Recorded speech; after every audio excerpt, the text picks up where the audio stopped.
السلام عليكم magacaygu waa Ifraax waxaan ka mid ahaa shaqaalaha Malika Beauty Enterprise makeup-ka waxaan ku bartay muddo 6 bilood ah waxaan ku shaqeynayay muddo 4 sano caqabada ugu horeysa makeup-ka inta baranay aan kala kulmay waa makeup-ka magacyadiisa iyo mid walba meesha la mariyo caqabadaas ay ugu weyneen inta makeup-ka aan baranayay macaamiisha waxaa kala kulmaa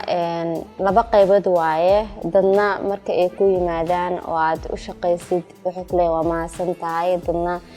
falcelin kale oo khaldan ay ka helaysaa marka waxa isku dayaa si isku mid ah in aan ugu wada shaqeeyo cid walba oo aan makeup marinayo xirfadda marka aad baranaysid waa in marka hore adiga ka soo go'daa niyadaada kuna faraxsan tahay barashadeeda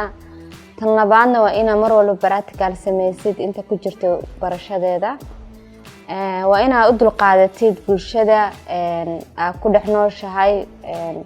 caqabadaha kaaga imaanaya waa in aad u dulqaadatid inta xirfadda aad baranaysid caqabadaha kaaga imaanaya si aad u gaadhid guushaada iyo hadafkaaga